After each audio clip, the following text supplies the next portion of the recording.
The disappearance of Nicole Morin, one of Ontario's most chilling unsolved mysteries. On a warm summer day in 1985, 8-year-old Nicole Louise Morin vanished from her Toronto apartment building, and her disappearance remains one of the most haunting and baffling cases in Ontario's history. Nicole left her home that morning, intending to meet a friend for a swim at the building's pool, but she never arrived and she was never seen again. Despite extensive investigations, media attention, and ongoing efforts by authorities and the public, Nicole's fate remains a mystery that continues to haunt her family, the community, and those dedicated to solving her case. The morning of July 30th, 1985. Nicole Morin lived with her mother, Jeanette Morin, in a high-rise apartment building located at 627 The West Mall in Etobicoke, a suburban area of Toronto.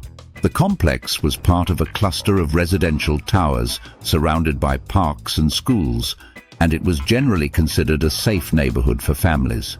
Nicole was an outgoing and cheerful child, known to be responsible and independent for her age. Her parents were separated, and she spent time with both her mother and father, Art Morin, who lived nearby. On the morning of July 30th, 1985, Nicole was planning to meet a friend at the pool within their apartment complex.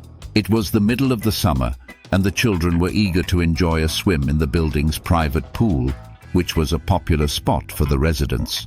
Nicole's mother saw her for the last time at approximately 11:00 a.m. as she left their apartment wearing a red one-piece bathing suit, a peach-colored sundress, and sandals. She carried a towel and a plastic bag with her swim gear as she made her way down the hall toward the elevator.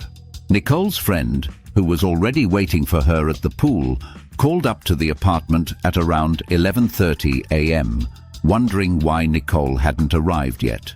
Jeanette, confused, assumed her daughter must have been delayed, but after a short while, it became clear that something was wrong.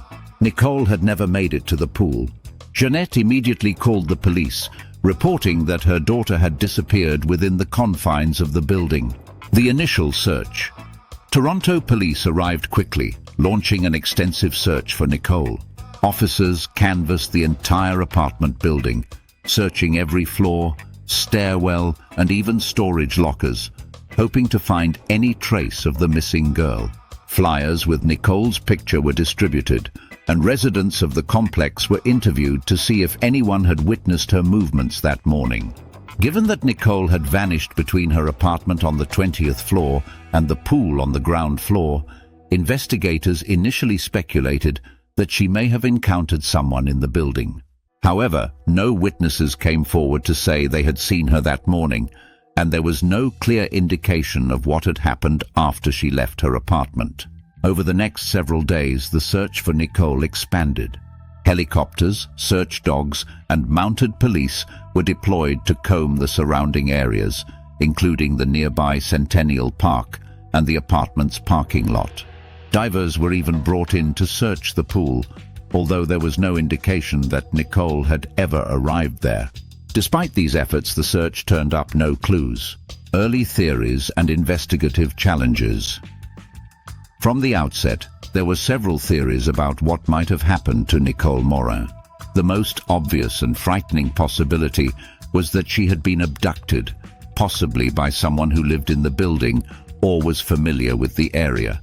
At the time, the building's front doors were kept unlocked, and while security cameras were not common in residential buildings in the 1980s, there were multiple access points to the building, making it difficult to control who came and went. Investigators interviewed all of the building's residents, as well as delivery workers and maintenance staff, hoping to find anyone who might have seen Nicole or had any information. No one reported seeing anything unusual. The lack of witnesses was particularly troubling given that Nicole disappeared in the middle of the day in a busy residential complex.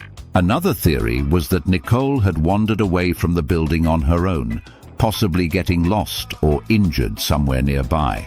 However, this seemed unlikely given that Nicole was familiar with her surroundings and was not known to wander off. Moreover, There was no evidence that she had left the building, and search efforts around the neighborhood turned up no clues.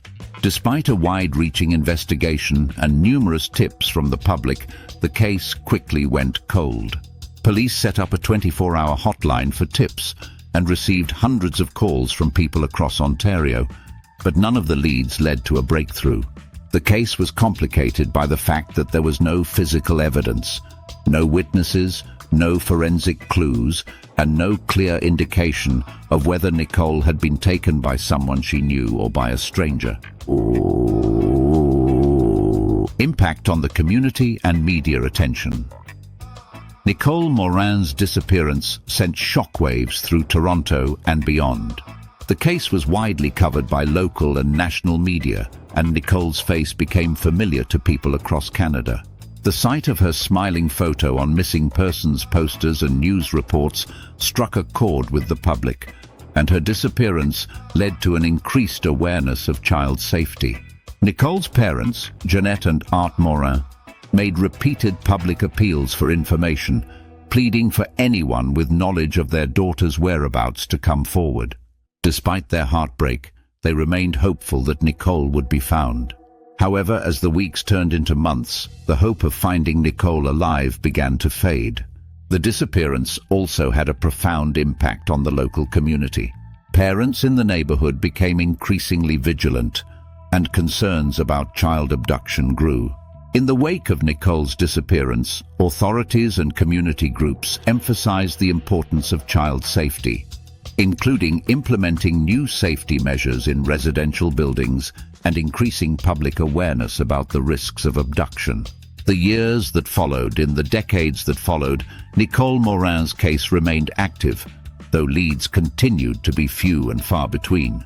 Investigators continued to review the case periodically, and new technology such as DNA testing was used to re-examine any available evidence, but no significant breakthroughs were made. Over the years, several individuals came forward claiming to have information about Nicole's disappearance, but none of these claims could be substantiated. Some theories suggested that Nicole had been abducted by someone involved in human trafficking, while others speculated that she had been taken by a stranger passing through the area. Despite the many theories, none led to Nicole's recovery. In 2014, nearly 30 years after Nicole went missing, Toronto police launched a renewed effort to generate leads in the case.